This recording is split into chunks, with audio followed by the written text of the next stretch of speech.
उत्तर प्रदेश ब्रज तीर्थ विकास परिषद के सौजन्य से एक बार फिर से सज चुका है रेलवे का ग्राउंड ब्रज तीर्थ विकास परिषद के द्वारा आयोजित ब्रज रज उत्सव के लिए।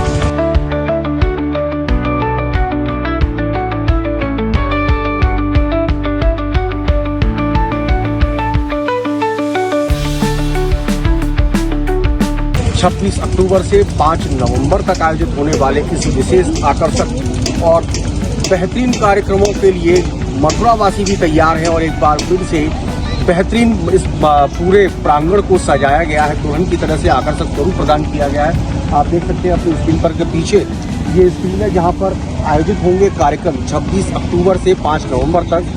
प्रतिदिन विभिन्न प्रकार के सांस्कृतिक और रंगारंग कार्यक्रमों का आयोजन किया जाएगा, जिसमें जहां महाभारत सीरियल में दुर्योधन के किरदार को अपनी अदाकारी से जीवंत करने वाले पुनीत इस्सर इसमें सम्मिलित होंगे, तो वही इस पूरे ब्रज रथ उत्सव का समापन कवि सम्मेलन के साथ भी होगा।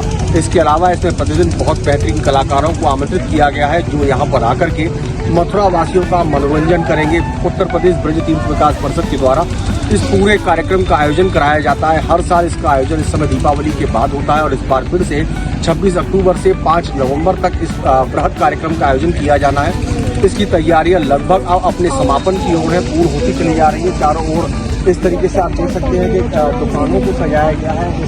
सभी जगह पर शासन के द्वारा जो भी योजना चालू की जा रही है, जो भी योजना संचालित की जा रही है, और उसके अलावा आम लोगों तक जो पहुंचने वाली चीजें हैं सुगमता से वो उपलब्ध हो पाए, इन सभी के काउंटर्स यहाँ पर लगाए जाएंगे। उसके अलावा यदि मैं बात करूँ कार्यक्रमों की, तो कार्यक्रमों को लेकर के मैं आपको एक बात बता दूं, 26 अक्टूबर को यास्मीन सिंह की नृत्य नाटिका द डिवाइन कृष्णा का आयोजन होगा। उसका 27 अक्टूबर को वर्ल्ड फेम का ख्याति प्राप्त कर चुके कन्हैया मित्तल की नाइट आयोजित की जाएगी, जो प्रभु खाटू श्याम जी के भजनों के माध्यम से अब ख्याति प्राप्त कर चुके हैं। उसके अलावा 28 अक्टूबर को कुंजलता मिश्रा मीरवानी नृत्य नाटिका और अभिलिप्सा पांडा डेवोशनल म्यूजिकल नाइट का आयोजन किया जा रहा है। 29 अक्टूबर को रमा वैद्यनाथन की नृत्य नाटिका अखिलम मधुरम तथा सुरेश वाडेकर का कार्यक्रम आयोजित किया जाना है।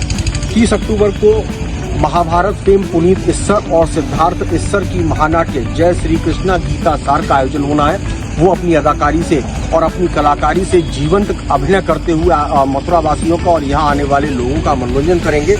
इसके अलावा 31 अक्टूबर को दूरदर्शन की ओर से विशेष प्रस्तुति की जा रही है लोकगीत संध्या। 1 नवंबर को मिस्सी वासु जो भक्ति संगीत की कार्यक्रम की मधुर प्रस्तुतियां देंगे। 2 नवंबर को सुजीत ओझा की भजन गायक जो है उनकी कार्यक्रम की यहाँ पर प्रस्तुति होनी है। 3 नवंबर को पद्मश्री मनोज जोशी की महानाट्य जो कि चाणक्य नाम से है उसका यहाँ पर प्रस्तुति होनी है। 4 नवंबर को मथुरा की सांसद और सिने अभिनेत्री हेमा मालिनी के द्वारा नृत्य नाटिका यशोदा कृष्ण का जीवंत अभिनय यहाँ पर किया जाएगा और 5 नवंबर को इस पूरे भव्य कार्यक्रम का समापन कवि सम्मेलन के साथ होगा। इस तरीके से 26 अक्टूबर से 5 नवंबर तक इस पूरे कार्यक्रम का आयोजन होना है। इसके लिए पूरी तैयारियां लगभग अपने अंतिम रूप पर आ चुकी हैं। ब्रज की लोक और संस्कृति से अभिभूत यहाँ पर सभी चीज़ों को शेप दिया जा रहा है, एक डिज़ाइन तैयार किया गया है। यहाँ पर ब्रज की प्रत्येक कला लोगों तक पहुँच पाए और उनको जानकारी मिल पाए कि ब्रज में आखिर क्या क्या चीज़ है और किस तरीके से ब्रज की ख्याति विश्व पटल पर पहुंच चुकी है। उस सभी को लेकर के यहाँ पर व्यवस्थाएं सुनिश्चित कराई गई हैं। उत्तर प्रदेश ब्रज तीर्थ विकास परिषद के द्वारा इस पूरे कार्यक्रम का आयोजन किया जा रहा है और ये मथुरा के लिए एक बेहतरीन कार्यक्रम बनकर उभर के सामने आया है और उसी प्रकार से शासन के निर्देश के अनुसार यहाँ पर ये पूरे कार्यक्रम का आयोजन किया जा रहा है। पुलिस प्रशासनिक व्यवस्थाएं भी यहाँ पर चुस्त दुरुस्त रहेंगे। सभी कर्मचारी यहाँ पर जुटे हुए हैं। सभी तैयारियों को अंतिम रूप देने के लिए विशाल पंडाल तैयार किया गया है, जहाँ बड़ी संख्या में दर्शक आकर यहाँ आयोजित होने वाले कार्यक्रमों का लुत्फ उठा सकते हैं।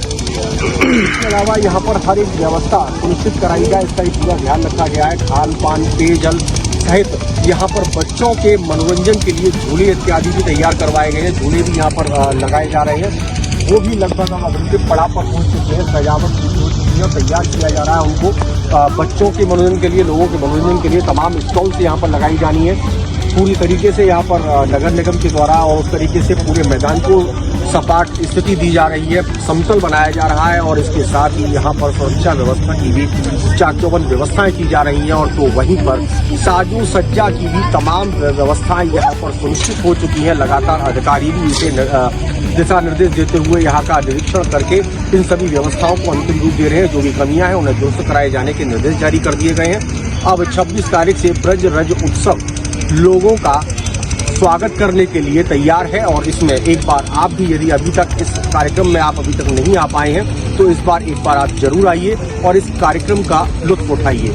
G9 न्यूज के लिए मोहित चतुर्वेदी। देखिए, माननीय मुख्यमंत्री जी के निर्देश पर उत्तर प्रदेश सरकार द्वारा ब्रज रज महोत्सव 26 अक्टूबर से मनाया जा रहा है और ये जो हमारा रेलवे का ग्राउंड है वहाँ जितने भी हमारे सरकारी विभाग हैं उनके स्टॉल्स लगेंगे। ODOP का स्टॉल लगेगा।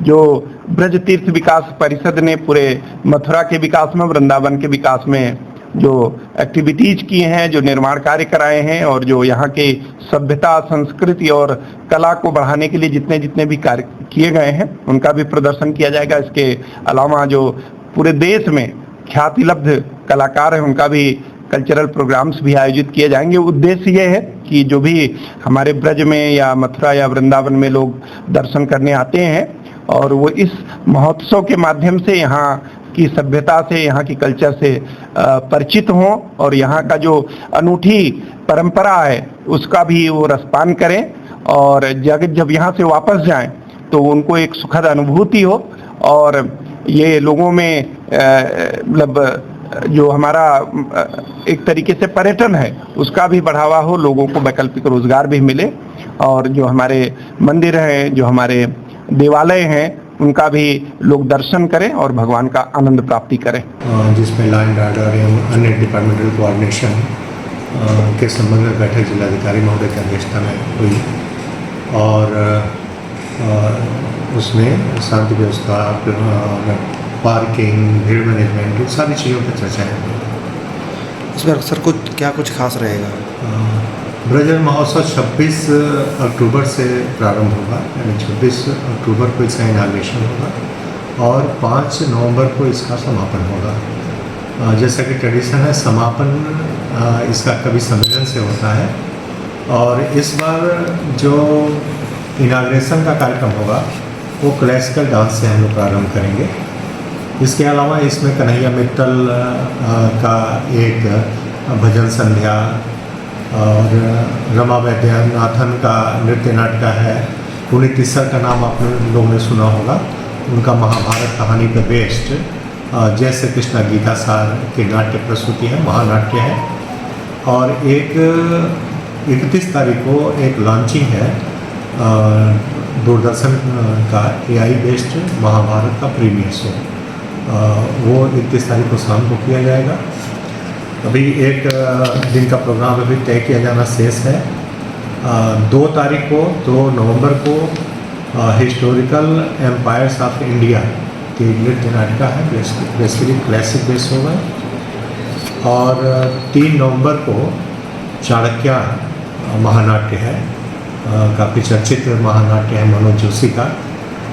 और 4 तारीख को, 4 नवंबर को आप लोग काफ़ी दिनों से प्रतीक्षा कर रहे होंगे कि आपकी सांसद और प्रसिद्ध नृत्यांगना श्रीमती हेमा मालिनी जी का यशोदा कृष्ण महानाट्य प्रस्तुत किया जाएगा, नृत्य नाटक प्रस्तुत किया जाएगा और 5 तारीख को कक्षा में रहेगा।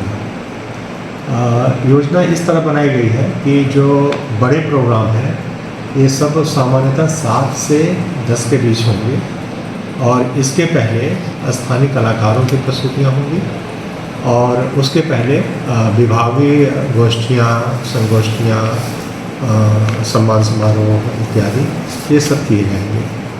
तो और इस कारण जैसा कि पिछले बार किया गया था, ब्रज महोत्सव में लगभग 100 शिल्प कला के स्टॉल लगाए जा रहे हैं, फूड कोर्ट बनाया जा रहा है और बच्चों के खेलने और उनके मनोरंजन के लिए झूले, सर्कस वगैरह ये सारी चीज़ें लगाई जा रही हैं।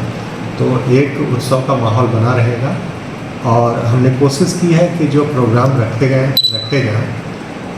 वो भगवान श्री कृष्ण की जन्मस्थली के गरिमा के अनुरूप हो, एक डिवोशनल या कल्चरल टच लिए हुए हों तो मैं आपके माध्यम से मैं सभी लोगों को समस्त ब्रजवासियों को और समस्त देशवासियों को मैं आमंत्रित करता हूँ कि आकर के